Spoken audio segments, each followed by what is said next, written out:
It's my honor to just introduce the moderator for this panel. I'd first like to just thank the panel members very quickly. I'd like to thank Vice Admiral John Byrd, Mr. Alan Vick, Lieutenant General Chip Gregson, USMC, retired, and Vice Admiral Anne Rondeau for making the trek out here and participating in our panel. And they will be introduced formally by our moderator. Our moderator today is Paul Giara, USN, retired. He is a strategic planner who lives at the intersection of China plus Navy plus Pacific. He's also the manager of the U.S.-Japan Alliance for the last 5 years. Interestingly, as the CEO of the Naval Institute, I need to note this, but Paul wrote an article in August called 10 Realities for the CNO, and that was a good article. But when the CNO wrote him back in November, that was, as the commercial said, priceless. And we're very happy to have Paul here today.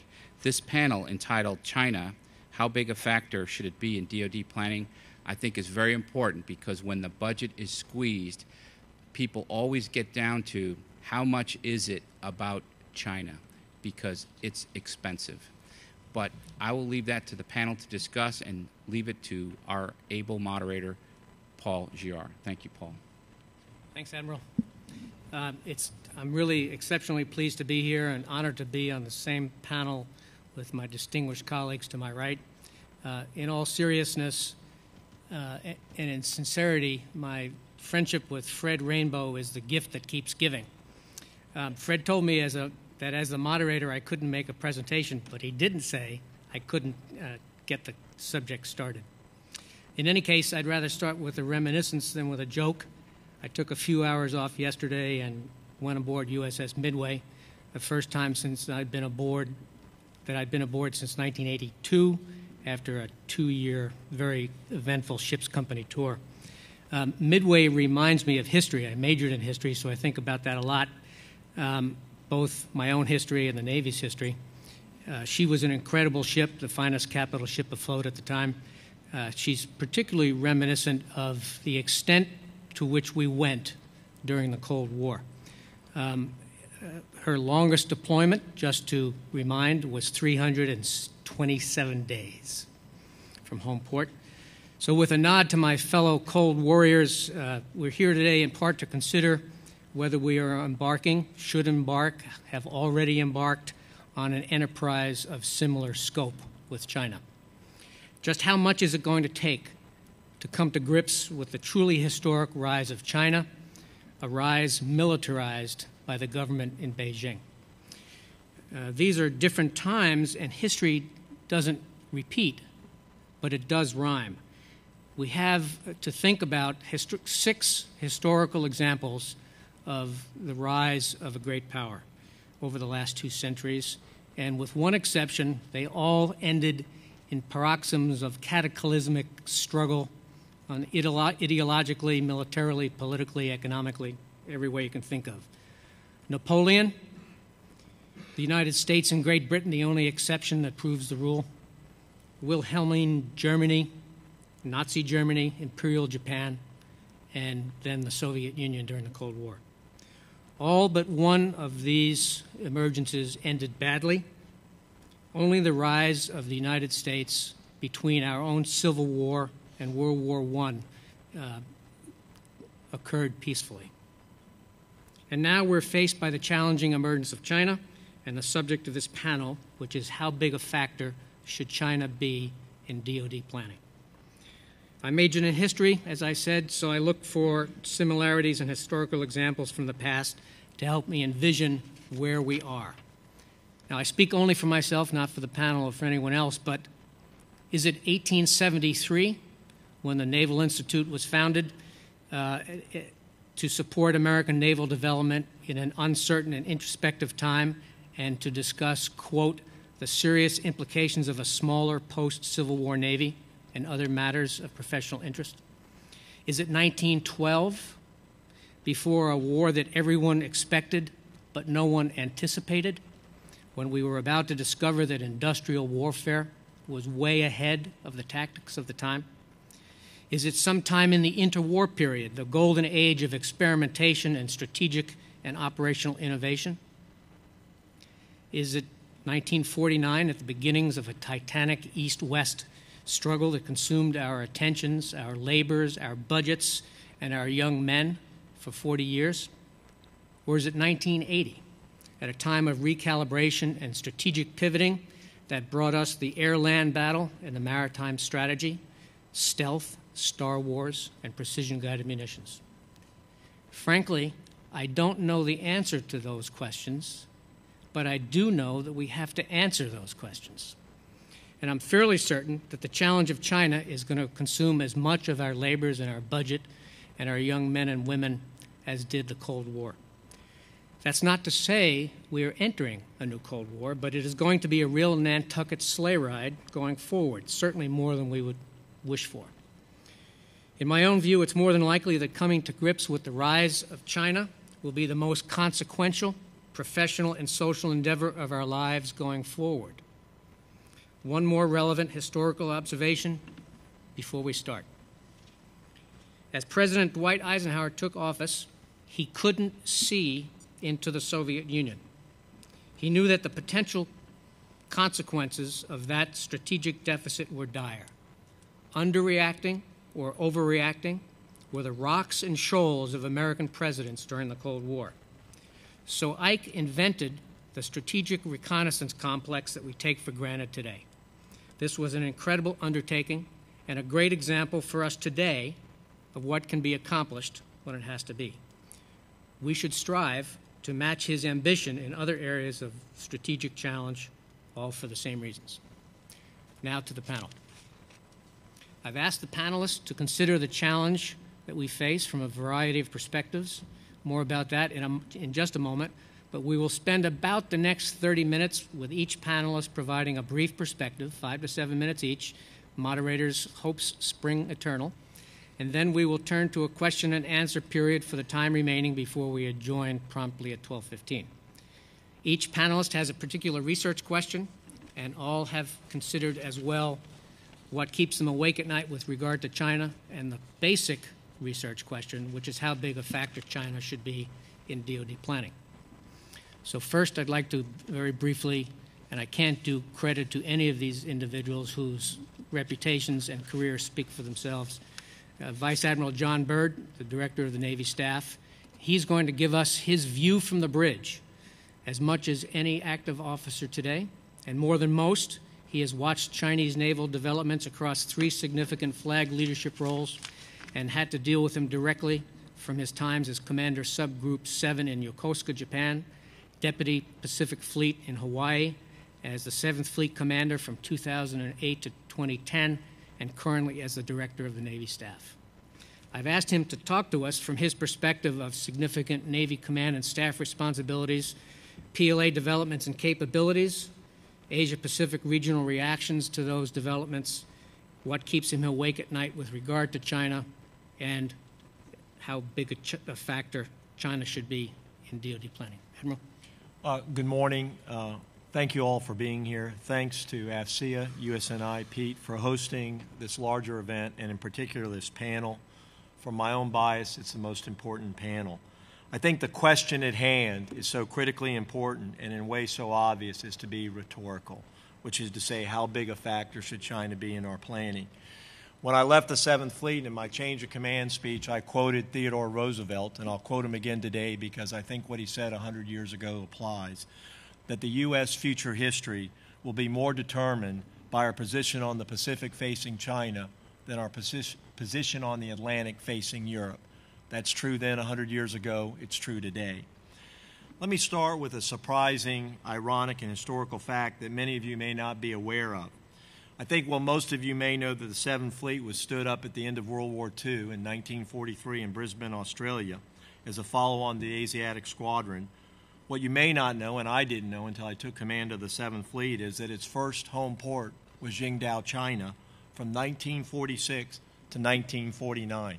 Think about it. The first home port was in China, and we left because of the Cold War, not because of China. We often miss this historical perspective, and so I was glad that Paul highlighted some of the history in his opening comments. And we would be misguided to ignore history. We tend to do that in the U.S., in my opinion. In Asia, they don't. Let me give you another observation from a historical perspective. Oftentimes when I operated a strike group in the South China Sea, and sometimes dared to operate too, there was great concern about the Chinese and regional take on that. As little as 45 years ago, we had 3 carrier strike groups operating relatively close proximity to Hainan Island, if you're familiar with your South China Sea geography. Of course, that was Yankee Station when we were involved in the Vietnam War. So in a long perspective, look how quickly things change. Paul asked me to give my perspective, and it is in fact my perspective, so I'll be right, my view from the bridge, if you will. Now, my observations, and I've listed about 6 or 7 of them here, I'll expand on them if time permits, coincide with others, and in some cases I differ. First and foremost, you can't talk about China without talking about Asia, and you can't talk about Asia without talking about China. It enters into every single aspect when you consider the Western Pacific. That was something that Secretary Armitage stated, and I found that on a daily basis. I would tell you that my time across those tours that Paul highlighted, 75% of my time in everything related to China in one fashion or another. You don't travel around the AOR, you don't interact where China is not a subject. And that's not all negative, it's also very positive, and I think it makes sense. I firmly believe in observation 2 that a key element of any good strategy is going to require presence. Asia is inherently a maritime area. It's a place where the Navy can operate. It has a heavy Navy influence.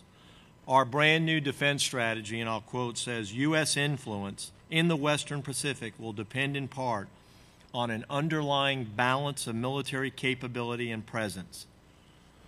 I agree with that, and exactly right, and I think it sets the stage on how much we should consider China.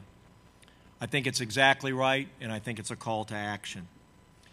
That ability to be present and that ability to deter and shape the environment will require strength and presence, and that means ships, submarines, and aircraft. It means real strength, real presence, not virtual. Being there does matter in the Western Pacific. Third observation. The PRC has undergone a Mahan-type epiphany regarding the value and the necessity of maritime power.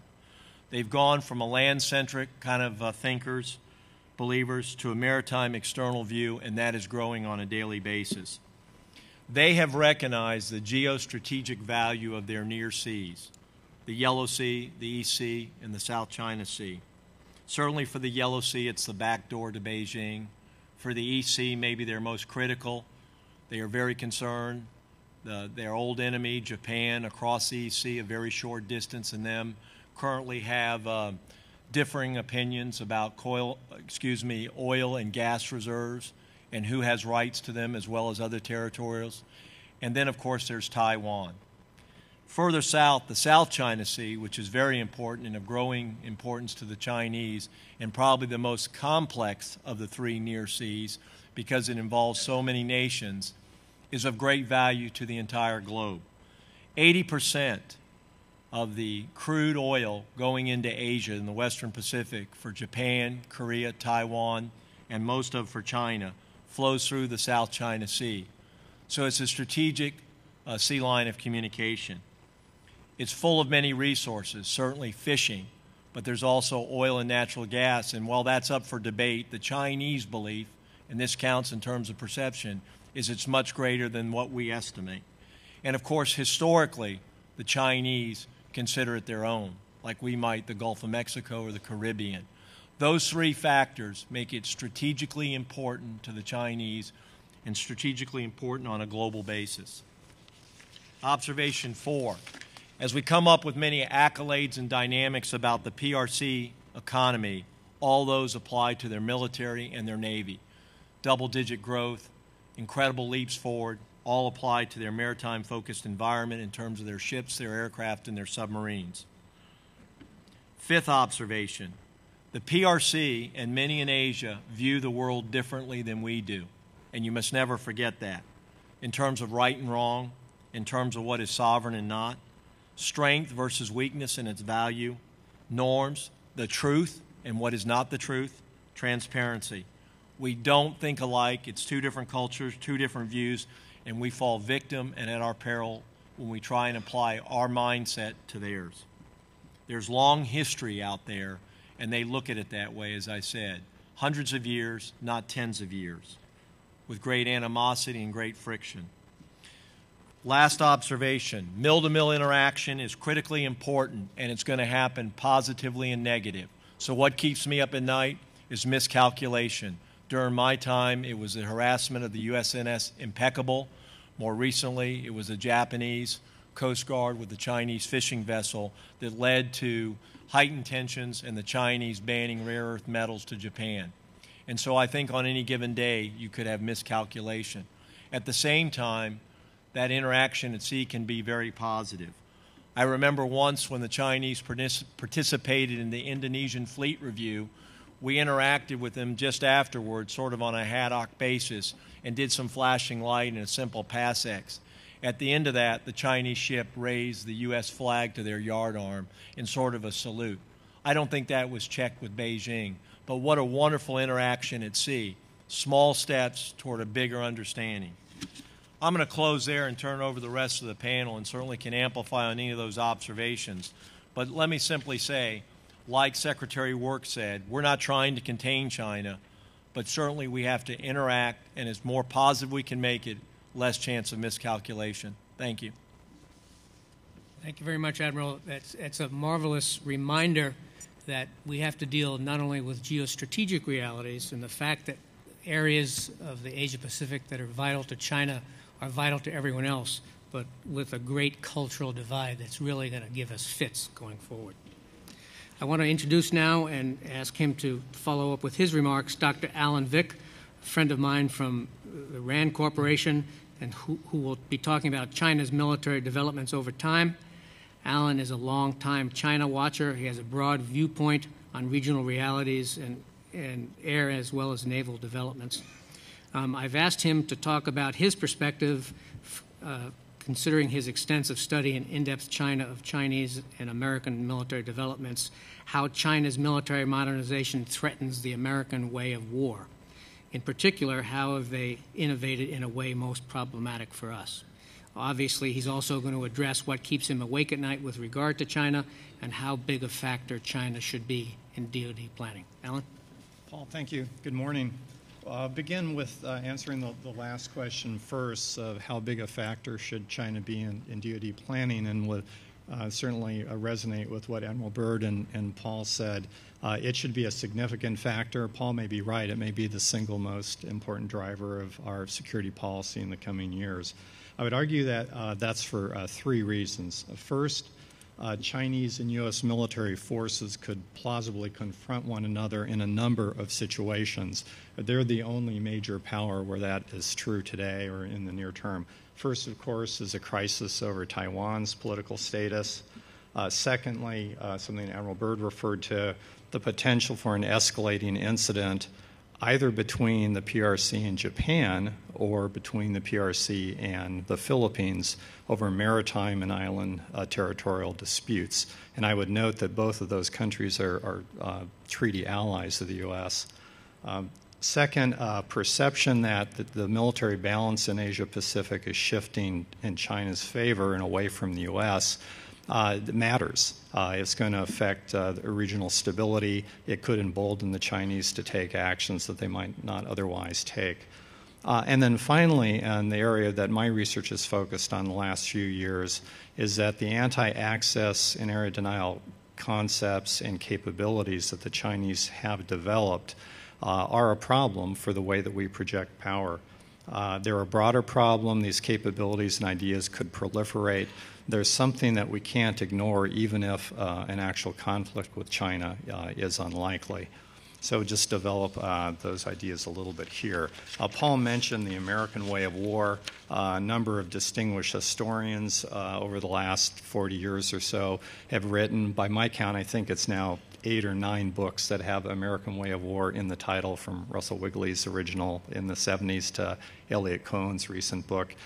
In looking at our operations in the post-Cold War period, Desert Shield and Storm, Allied Force, Enduring Freedom, and Iraqi Freedom, I was struck that all of them had some similar characteristics. And I would suggest that the modern American way of war, at least with respect to conventional power projection, is characterized by our ability to rapidly deploy large air, ground, naval forces to forward bases and near seas, to create rear area sanctuaries for those U.S. forces and our logistic support structure and all, in which we need not worry about enemy attack, to then closely monitor the enemy activities and at the same time deny the enemy the ability to monitor our activities. Again, at least this is with respect to the conventional battlefield. And then, perhaps most important, although in each of those conflicts the U.S. military was deployed because of aggressive action by an adversary, we actually chose the time and the place that our military entered into combat. And that's a huge advantage. In each of those conflicts, from Desert Storm to Iraqi Freedom, we began the conflict, the military operations, with a massive air and missile campaign, primarily with Air Force, Navy, and Marine forces. Gave us a tremendous advantage in the initiative there. And then finally, we take for granted that we can generate a large number of aircraft sorties from carrier decks and land bases around the clock, 24/7, without disruption by the enemy. We've gotten very good at that with industrial efficiency. I would suggest that Chinese strategy, among other things, seeks to undo this American way of war, this way that we project power. And there are, of course, any number of important modern ways that they're modernizing their military that I'm not going to speak to. The PLA Navy and the Air Force, there are a host of things. I'd like to zero in on just one innovation that I would argue is a disruptive innovation to the U.S. way of war. And that is that the Chinese strategy would seek to strike U.S. air and sea bases, land and sea bases, during the buildup, prior to the U.S. use of force. In fact, Chinese writers stress that you have to, it is necessary to go first against an advanced adversary like the United States, and they also argue that it's justified. There's a concept called first firing. They argue that deploying forces during a crisis to forward bases is in fact an aggressive action. A number of China scholars, Andrew Scobell, and others have written on the Chinese cult of the defensive and how they spin that story. So there was little chance of them doing this with manned penetrating fixed-wing fighters and bombers. They were not going to be able to develop that capacity anytime in the near future. So instead, they very cleverly developed the world's first tactical ballistic missile reconnaissance strike complex. They're the only nation in the world that has a ballistic missile force like this. And just talk a little bit about the things that they brought together to make that work. So they've taken first-class, well-engineered ballistic missiles, short-range, medium-range, moving in the direction of intermediate-range ballistic missiles that have advanced guidance. These are not our father's Scuds. These are not Iraqi quality missiles. These are well-engineered, accurate missiles. They're supported by space-based navigation and remote sensing, over-the-horizon radars, maneuverable warheads, and submunitions. And this large, accurate mobile missile force gives the PLA a capability to create strategic effects against the U.S. Air Force and U.S. Navy aviation early in a conflict. So what might we do about this? Well, as DoD looks forward to how we respond to these challenges, I'd suggest that this will require innovation, resources, and finesse. With respect to innovation, some of our doctrinal preferences and past ways of doing business will not work given that military challenge and the political geography of East Asia. So we need to develop new operational concepts. Air-sea battle certainly is a start in that direction. Perhaps even new thinking on conventional deterrence and how you deter a power like China. More distributed and resilient basing network will be critical. With respect to resources, which I know is on everyone's mind now, and DoD and the services are consumed with dealing with that, there are some new investments that are going to be needed. Infrastructure investments and new operating locations for aircraft. not necessarily huge, but when you add them up across many operating locations, it can be a big bill. Base hardening and active defense can get very expensive. We need it, but we have to do it selectively because you just get into really unaffordable areas if you try to harden bases. And unfortunately, the Cold War model that works so well in Europe against MiG-23s dropping dumb bombs in lousy weather or Scuds is not going to be effective against a long-range precision strike threat. So we have to do that differently. With respect to some platforms, long-range strike, both aircraft and long-range missiles is going to be needed. A longer-range stealthy cruise missile would be a valuable addition. Also, survivable ISR and Admiral Byrd's area, submarines in the Pacific. I mainly do work for the Air Force, but I would love to see a lot more SSNs out there, and if we could figure out a way to have more SSGNs, they would be terrific in Asia Pacific. And then with respect to finesse, the U.S.-China relationship is very complex. There are strong elements of cooperation and competition. They are not another Soviet Union. They're deeply integrated into the global economy, as you all know, a vital part of the global supply chain. So a Cold War approaches NATO-type alliance is probably not in the cards, and I would argue is not needed. At the same time, we have to find ways of partnering with key nations like Australia, where we're moving forward with some initiatives to have more U.S. presence there. And then finally, I would argue we have to do all this in a constrained resource environment. It may not be as bad as some of the projections, but certainly the resources that we would like to have to deal with a competitor of the quality of China, the resources are always going to be smaller than the military requirements that the services and analysts like me might come up with.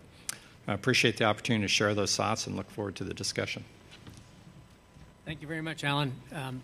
This change upon us that Alan has just described is going to be very wrenching for all of us. Over the last 20 years, we've gotten used to not having to fight our way across and not having to fight to stay forward, and that's what's changing now.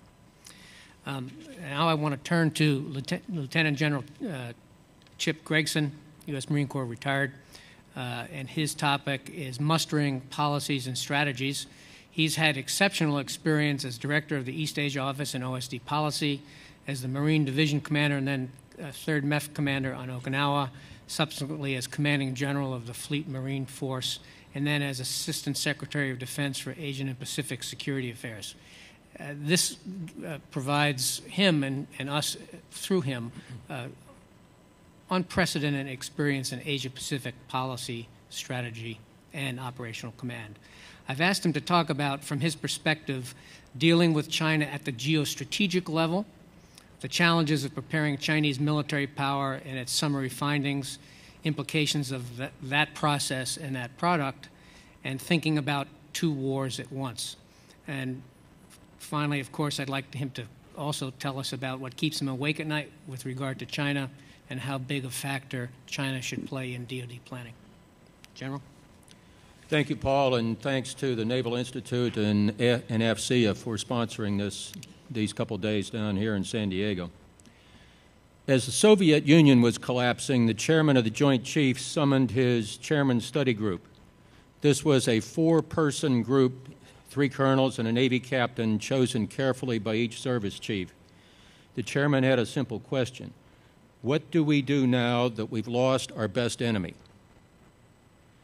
For nearly half a century up to that point, the national security structure, Pentagon planning and acquisition processes, and military planning had all developed in response to a reliable and relatively predictable enemy.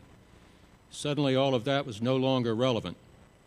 In many ways, we're still looking for the answer to that question, and China is most definitely not the answer. The USSR was a closed, autarkic economy with no global interaction. Its ideology and economic system inspired few voluntary adherents. The U.S. championed China's accession to the World Trade Organization, not something that would ever have been remotely possible with the USSR.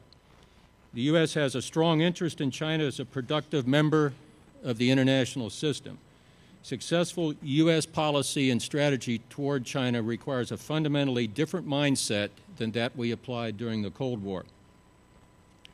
The report, formerly called the Chinese Military Power Report, is now formally titled Military and Security Developments Involving the People's Republic of China. When you change administrations, you have to find new names for things that you want to keep, so it's innovative. This is a required annual report for Congress tasked to the administration in the year 2000 National Defense Authorization Act. Quote, the Secretary of Defense shall submit a report in both classified and unclassified form on military and security developments involving the People's Republic of China. The report shall address the current and probable future course of military technological development of the People's Liberation Army and the tenets and possible development of Chinese security strategy and military strategy, and of the military organizations and operational concepts supporting such development over the next 20 years. The report shall also address United States-China engagement and cooperation on security matters during the period covered by the report, including through United States-China military-to-military contacts, and the United States strategy for such engagement and cooperation in the future. Production of the report is taken very, very seriously. It's a genuine interagency effort, as we say in Washington, and let me assure you it's got full and vigorous involvement in detail from the White House staff. Not always welcome, but it's got full involvement. The messages in the report have to be consistent with the whole of our Asian policy, not just a security subset, nor even a China subset. Clarity is critical for all audiences, U.S. government, U.S. public, allies, friends, and China. Copies are hand-delivered on the day of issue to officials in many capitals upon publication. The report is always one of the most frequently downloaded documents on any government website. Summary of findings. Not surprisingly, the report talks of China's sustained economic development and their assumption of new roles and responsibilities in the international community. The PLA was given new guidance in 2004 by President Hu Jintao, including missions beyond China's immediate territorial interest. The report discusses China's overseas operation. The report asserts that Taiwan remains the PLA's main strategic direction and that the balance of cross-strait military forces and capabilities continues to shift in the mainland's favor. 8 individual chapters and 2 annexes describe forces, weapon systems, and trends. And with due regard for the difficulty of divining intentions, questions are posed about China's strategic direction, lack of transparency, and what it might mean for us. It has a ringing endorsement in concert with our friends and allies. The United States will also continue adapting our forces, posture, and operational concepts to maintain a stable environment. Resolution is accomplished through rigorous application of facts, consideration of expert opinions from inside and outside the government, and the best, most rigorous intelligence available. The readership it commands, both foreign and domestic, shows that it is valued by our intended audiences. Very briefly on 2 wars at once, it's a lousy warfighting strategy, and it's a worse force-sizing construct. It simplifies great complex matters. It's a surrogate for strategic thinking and a bad surrogate, and it's an insult to the American taxpayer to explain things in that term. What keeps me awake in regard to China? A little bit of context. China finds itself pulled in 2 divergent directions by both continental and maritime interests, and this is a historic fact about China. 14 land powers share terrestrial frontiers with China, while 6 maritime countries together enclose the entire Chinese coastline. Of 20 neighboring states, 6 rank among the world's top 10 in population, 8 rank among the top 25 in military forces, and 4 possess nuclear weapons. China has settled 12 of her 14 border disputes. It no longer has any natural enemies on her borders, but neither does she have any natural friends. The closest friends might be North Korea, Pakistan, and Burma, and it's not obvious that that provides any advantages. And now Burma is in doubt. Access denial, much discussed, is a political and economic strategy long before the master arming switch goes on. We need a friends-first strategy in action, not a binary anti-China focus to replace the, quote, best enemy, unquote, we lost at the end of the Cold War. The Pacific Island nations, the Central Island nations, and the Asian littoral nations must be friends of ours, and we must work with them on their concerns, not on our concerns. The biggest threat to China might be its own citizens. Regime legitimacy depends on continued, robust economic development, and there's no precedent for a centrally controlled capitalist state. Easily categorized trends also play into this. The demographic growth in Asia, particularly India, and the declining populations of the developed countries and the declining working age of the population in China will have effects in the future. The demand for energy will grow incredibly over the next 30 years. We need to add, by some estimates, the equivalent of Saudi Arabia's annual production over the next 7 years to keep everybody working the way they want to work. Fights for regional power and influence will overlap with the competition for energy, food, and mineral resources and the wealth that they create. Related to that, the Chinese National Oil Corporation has placed a $20 billion bet on energy in the South China Sea. So as to echo what Admiral Byrd said about the South China Sea and China's rhetoric, we need to take that seriously, and we need to make sure that we maintain the ability to protect not only our interests, but the interest of our allies. Very quickly in closing, how big a factor should China be? When you sit atop of any complex organization, you're frequently asked what your priorities are. Sometimes this is a trap. Picture the guy in Dilbert, Wally, the bald, short, nearsighted guy that always has a big coffee cup. When Wally is asking, "Sir, what are your priorities?"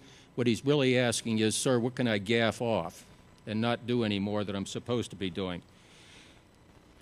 China is a concern, but it's hardly the only one. We need to make sure that it's wrapped into our overall policies, and in particular into our Asian policy, and not bend our Asian policy to our China policy.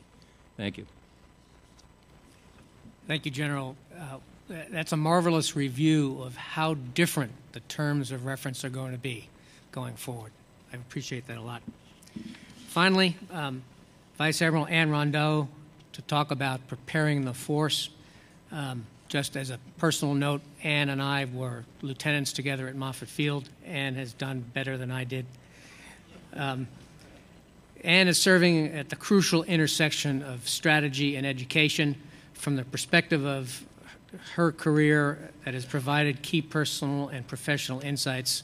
I've asked her to talk about, from her current position as a strategic educator, the following. It's been a century since the 1919 Knox-Pye-King Report on Professional Military Education that set the standard for interwar intellectual development of the U.S. Navy. In 1920, 28% of the flag officers were War College graduates. By 1941, based on the recommendations of that commission, 99% of flag officers had attended the Naval War College. It seems to me that the parallels with today are instructive, and I've asked Anne to address how DoD PME should be preparing flag officers of the future to deal with China. What are the components of that education? Where should it take place? Which officers should be getting it and when? And also what keeps her awake at night with regard to China and how large a factor China should be in DoD planning. Admiral?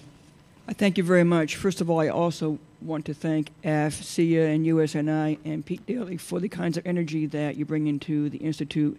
Great on you.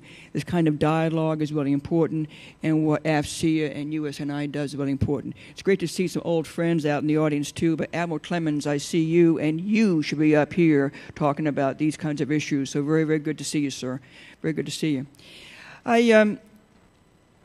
I have to, first of all, comment on what we heard from our first three speakers, who were much more distinguished than I in the areas of China and Asia. But it was interesting to hear John Byrd talk about the meaning of words and then drops the word sovereignty. He talks about mindset and perspective and cultural understanding. Al Vitch talked about the American way of war and talked about innovations, resources, and finesse. when it comes to China. Chip had talked about an interesting provocation for us all, that the two-front war concept is an insult to the American taxpayer and is insufficient to the thinking of energized thinkers. So what we have in all those three comments is, what in the world should we be doing about how we should be thinking?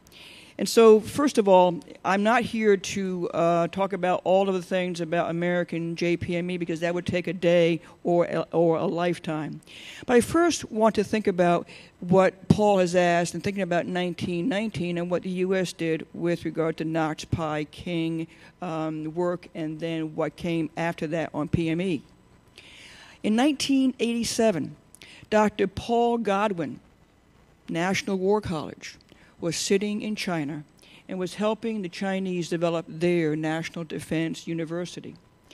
In 1995, hardly any officer in the Chinese military had a college education.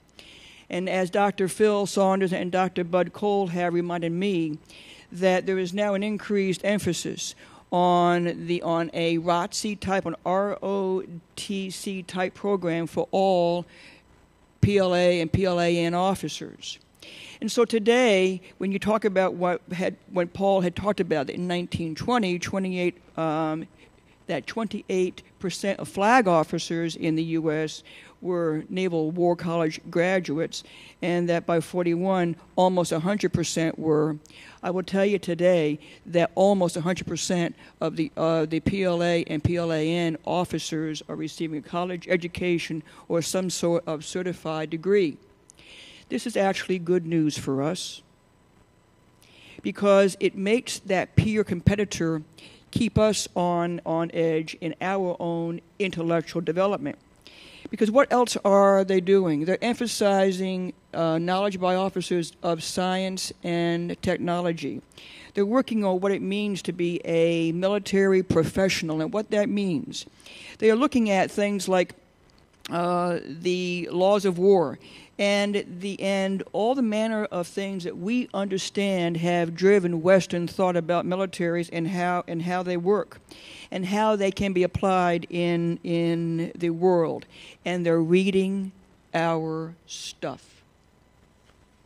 There are, if as I listen to our scholars at NDU, there are more scholars in China on Mahan who are wearing a uniform than there are probably today in the U.S. Navy on how Mahan does or does not apply to future warfare. There are more scholars who are wearing uniforms who are at the grade of 03 and 04, who have read Clausewitz and made comparisons with Sun Tzu. There are all manner of intellectual activity going on in China, and I would submit to you that today our ability to do this is not too bad. We're doing pretty well in the JPME institutions and in the PME institutions. But that is not the end of it. So to define this as to what's happening on campuses is much less important, in my opinion, than understanding the culture of the dialogue within us as thinkers and leaders. So it is important for us to understand how the Chinese are thinking, because, as was said by the previous speakers, the Asian way of thinking does serve a purpose to keep us on edge, that we might think more differently. I would submit this, that the bipolar connection in looking at China is dead wrong.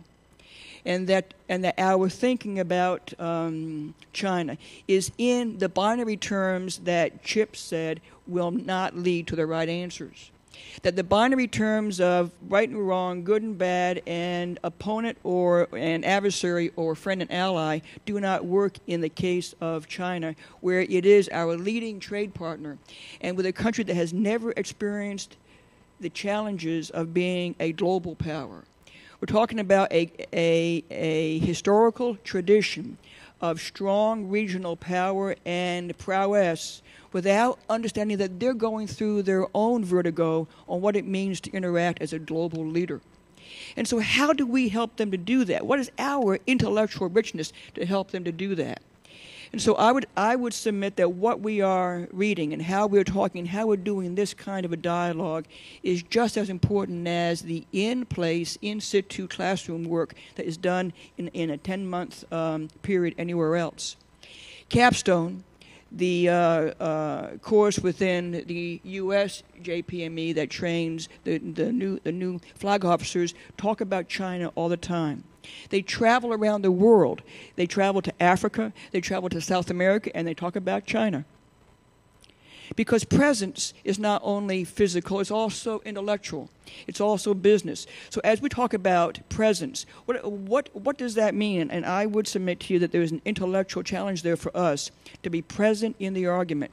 And what do we read about the Chinese thinking? What do we read about the Vietnamese views of Chinese thinking, the Cambodian views, the Thai views, the Indonesian views, the Philippine views about China, because it is important, as John said, to think about China in the context of Asia. What do we understand about these things rather than just the business proposition that we talk about and that we don't oftentimes think about in the larger context? I would submit to you that in the bipolar world of the Cold War, we were superb at playing chess. And I would further submit to you that if anybody has ever watched Star Trek, any version of Star Trek, from the original series to Voyager, the 3D chess game is what we're in now. And the moves of the single chess game no longer applies, because it's about the 3D chess game, and that the moves are different. It does not mean that we do not have the capacity to do this. And I will say this in final summation, then we can go on to asking questions about PME if you want to. But that there are young officers and young civilians today who know how to do this very, very well, and that the culture of the dialogue is to ask the kinds of questions that will provoke the kinds of dialogue and the thinking. It is new kinds of thinking. I mean, when Al talks about new ways to think about these things and about whole new ways of looking at the world, he is right. Finally, I would say this: you may rest assured that in my perspective there are people and scholars who are working this hard. But it's not just up to it, because remember what the Cold War had. The Cold War had a very definable and identifiable notion as to who the scholars were about the Soviet Union. Where we had George F. Kennan, and we have all the people who you could list in a book who were the great thinkers about the Soviet Union. I submit to you that that is not the model for tomorrow. The model for tomorrow is that we have intellectuals that are from the 01 to 010, and from the young civil servant up to the older civil servant, and the young contractor up to the old. Because this is not about military alone. This is about the extraordinary interagency dynamic of America that can help us to really think this through and to think it through well. I look forward to your questions, and I thank you very much.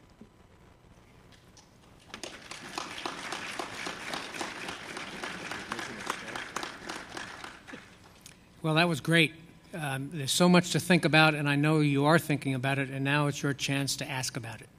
So for about the next 30 minutes or so, the way that we're going to work this, as you can see visually, there are two microphones. If you would please approach the microphone if you have a question. I'd like to ask you to please make it a question, not a soliloquy, and leave time for others. Thank you very much. Sir, you're first. Could the panelists comment on China's development of other significant weapon, or at least what appear to be experiments on other weapons systems besides the guided cruise missile or the guided ballistic missile, like their experiments with aircraft carriers and stealth airplanes, and the importance of those? Want to start with that, Alan? I can say on the Navy side, the growth in their capabilities of their Navy is astounding. Beyond the ballistic missiles, the maritime ballistic missiles that Alan highlighted, certainly their submarines. It's in the press that they'll very soon have the GEN operational and have a submarine-launched ballistic missile, credible submarine-launched ballistic missile that goes great ranges. Their nuclear submarines and their diesel submarines are getting more advanced. The Song, the Yuan, very, very capable platforms, as are their capital ships. 10 years ago, the Chinese Navy was not really much to talk about. Today, it's the third largest one in the world, and it's very capable with surface-to-air missiles and surface-to-surface missiles that go over 100 miles, which is of great concern. So I would say their weapons development is very impressive, and ones that we have not been very effective at predicting at times at how much their growth would go. I said in my observation that all the adjectives and accolades you could apply to their economy, you can apply to their Navy, and I think that fits. And if you think along those lines, it's across their Navy, and this equally applies to their air forces and their strategic forces. Yeah, let me attempt to add a little broader thing on it here. There's about three things I think that are not three questions I think that can be investigated. One is the heretofore unconsidered development of capabilities in space and counterspace and what this means for us. And the other one is cyber. Cyber, in very brief terms and terms an infantry officer can understand, like me, cyber presents a marvelous opportunity. It's a weapon that can attack from sanctuary without warning and cripple the production networks in your target country, meaning that potentially cyber can shut down our financial distribution networks, our water distribution networks, and our electrical distribution networks, on and on. It is an addition to the regimes of warfare that we have to investigate with a very, very serious effort, and I think with the beginning of Cyber Command and things we are. The third one is China's strategic direction. They have this marvelous geographic sanctuary, and the question that needs to be asked is, are they trying to achieve sea control from the land? The idea of maneuvering ballistic missile warheads and the attendant other missile and rocket systems that they have would indicate that they're not going to try and contest for sea control the way we are used to being challenged for sea control. They're going to try and do it without fighting us the way we would prefer to fight. And this is something that needs to be addressed, and addressed long before we worry about putting the master arming switch on, because our credibility to operate in what China considers her near seas is critical to our perceived deterrence commitment. Thank you. Alan, do you want to add to that? Okay. Sam Tang, ready?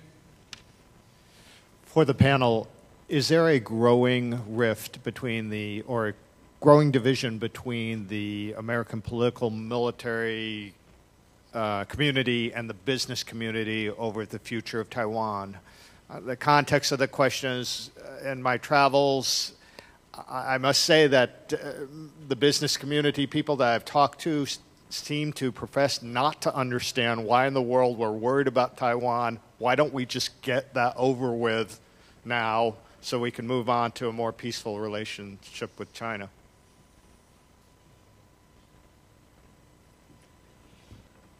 There are differing perceptions of the importance of Taiwan. There are differing perceptions of the direction of Taiwan.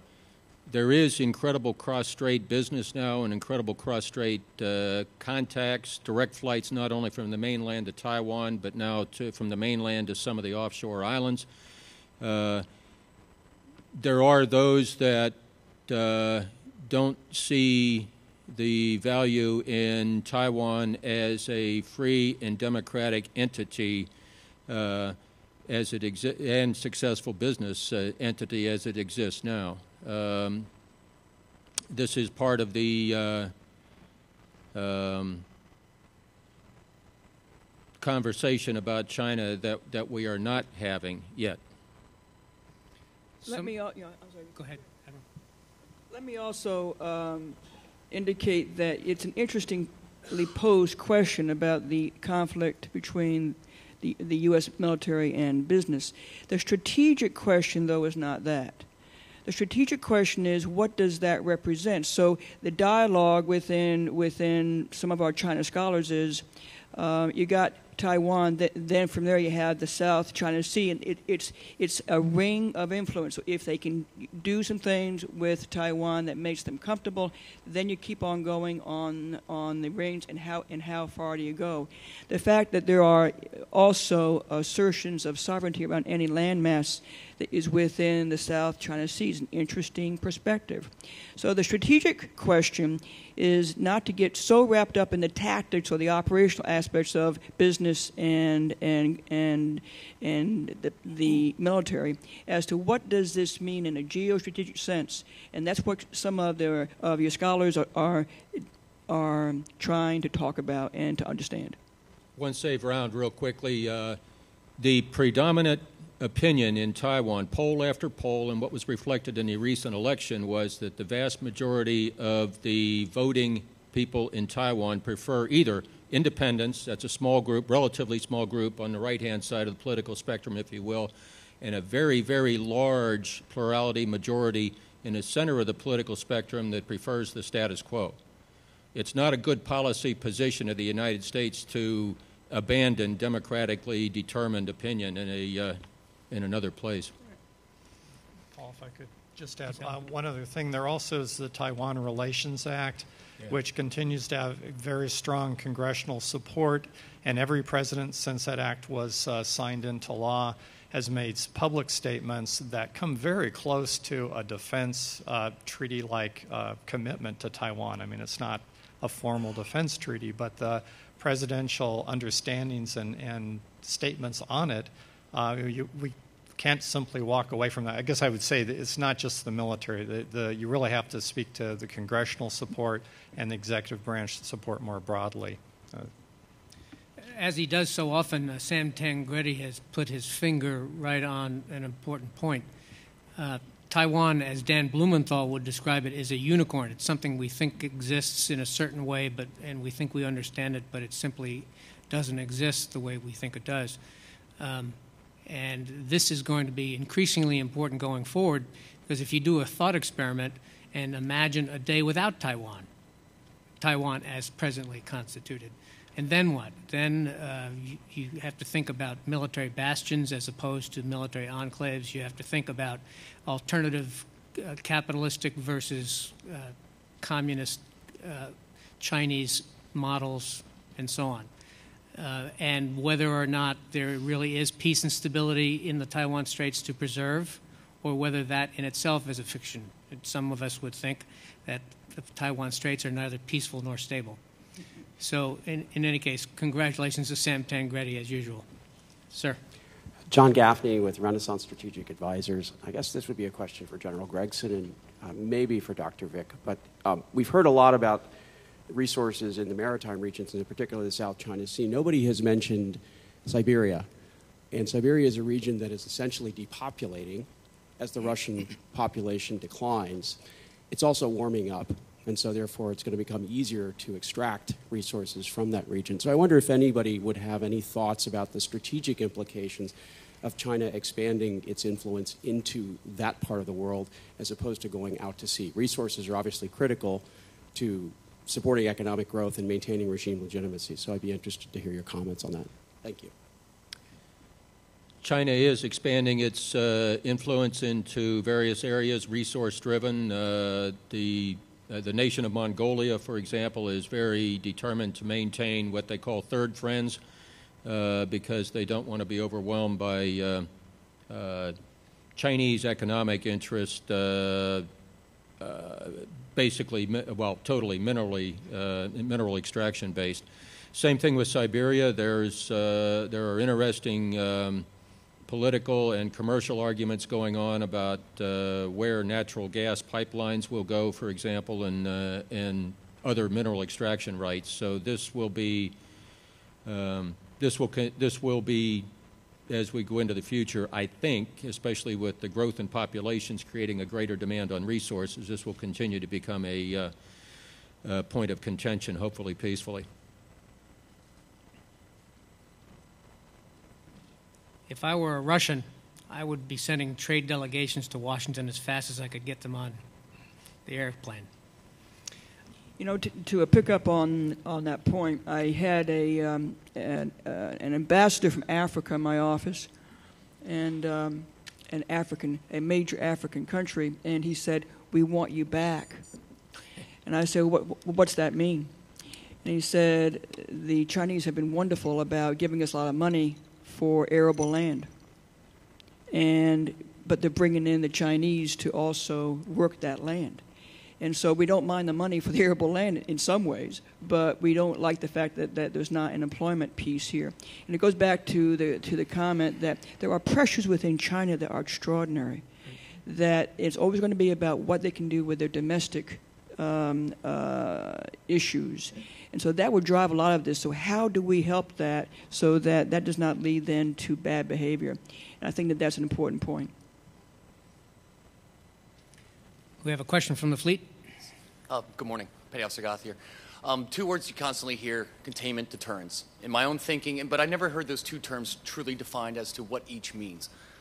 In this, to me, in my own thinking, extreme form of deterrence is containment. So what exactly does the proper amount of deterrence by the United States against China look like?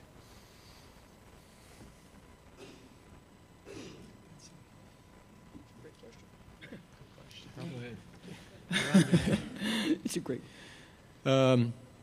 Containment in the model that we grew up with the Soviet Union was economic and political with a military component. And what I was trying to indicate in my remarks is that that model no longer holds with China. We're specifically trying to create an exception to the historical pattern that a rising power always ends up in some kind of conflict with the status quo powers to determine the outcome.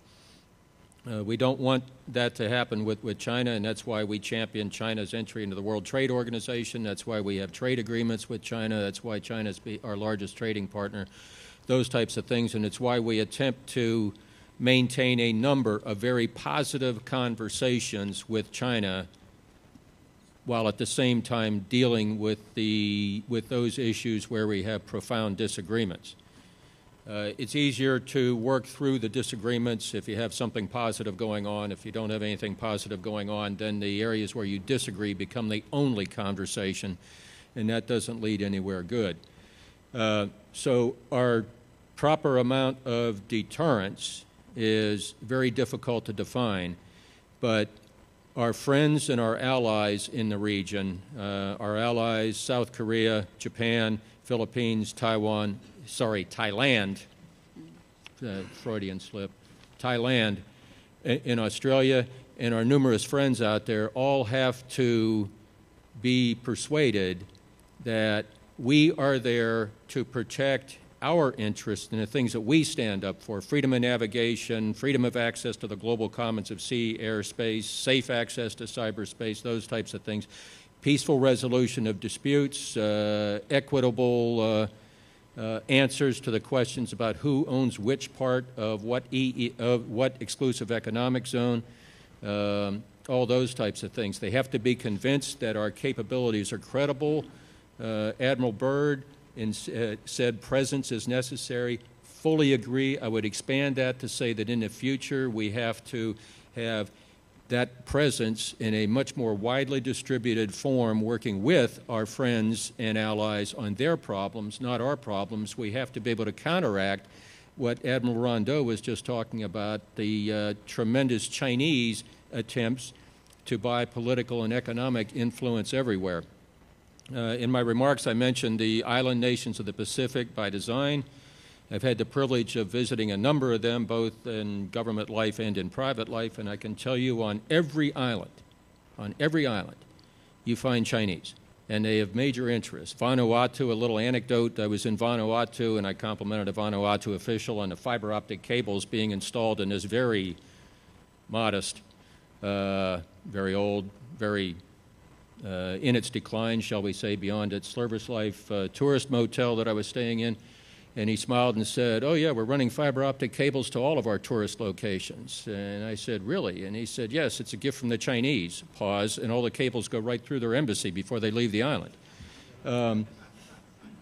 That's one form of presence, but I'll tell you, the people of Vanuatu most appreciated the road that was built around their main island by the Millennium Challenge Corporation, which is a U.S. and UN effort, because we use Vanuatu labor and things like that. So all of these countries want the U.S. to be there. They don't necessarily want us to be there permanently, but they do want the U.S. to be there frequently to indicate that we do know where everybody is and we do stand up for those things that we believe in, because they aspire to those things that we believe in. So all of this rolls into incentives for China to become to remain and build their status as a productive member of the international system, while dissuading those voices in China that would like to do something more kinetic to promote China's interests.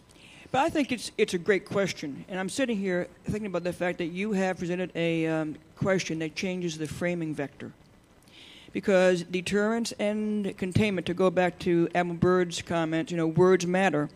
And those are words that came from Kennan and from the Cold War and containing geographically Warsaw Pact and Soviet Union.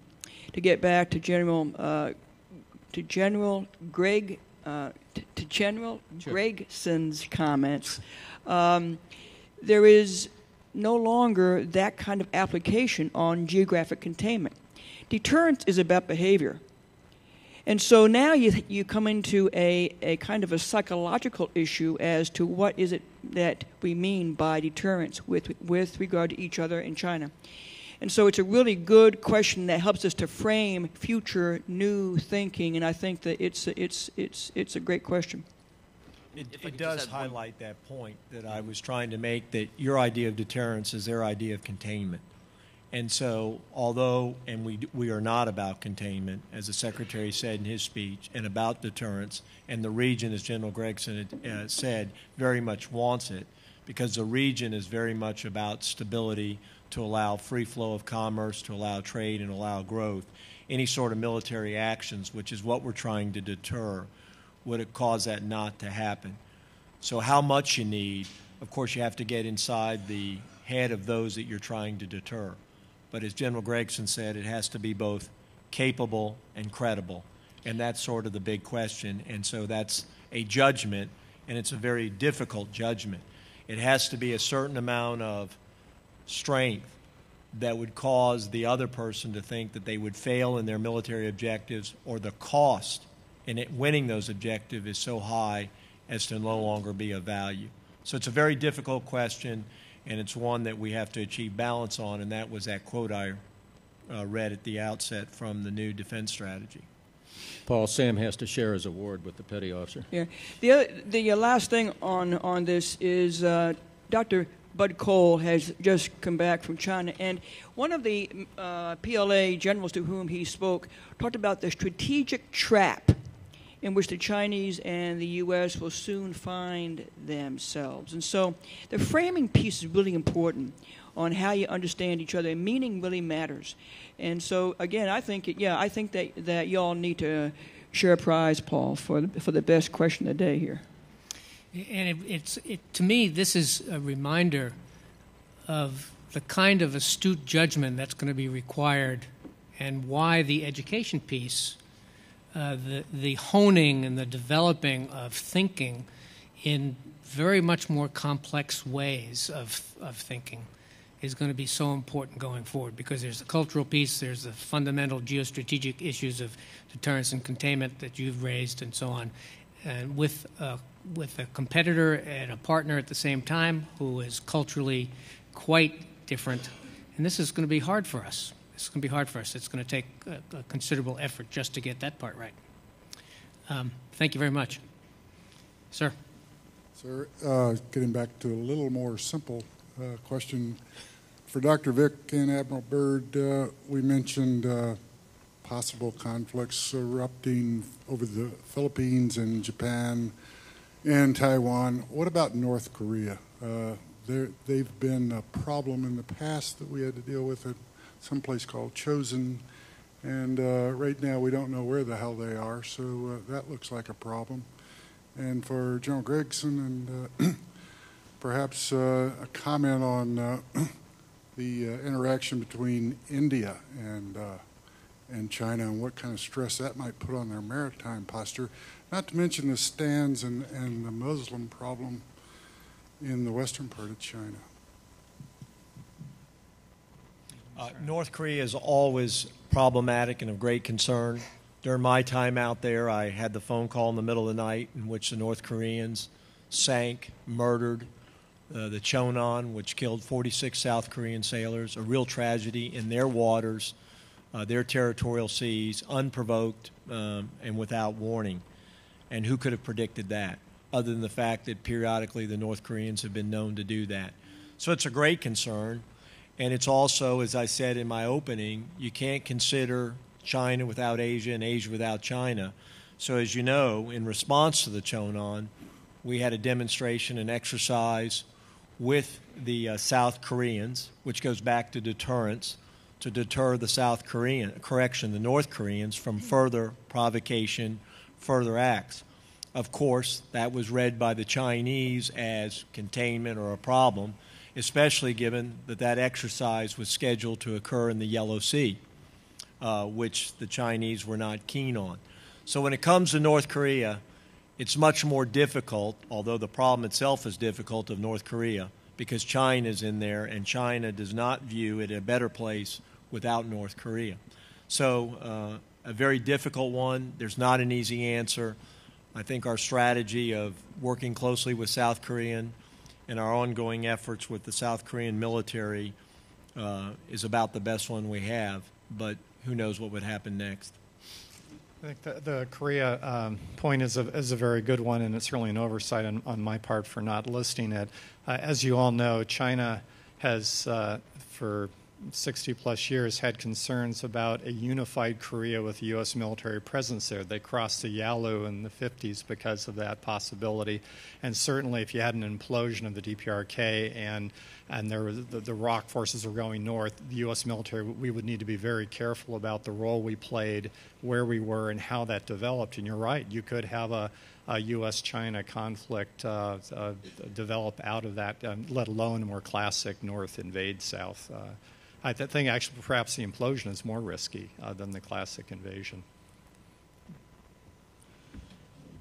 Very good question about India. India is another country that epitomizes a couple things. One is Admiral Byrd's point that there are a lot of people out there in the rest of the world that don't think like we do, despite outward appearances. The idea that, India is just like us, I think, was put in the rubbish bin by the medium multi-role combat aircraft competition, where we thought we had the inside track and we were selected out first.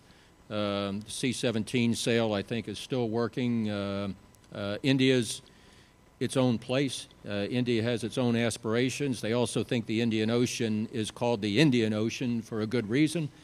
They have recently opened up to some naval activity with Japan. They recently had a ship call at a port in Vietnam. They know the effect that this had with China, and they're doing it on purpose.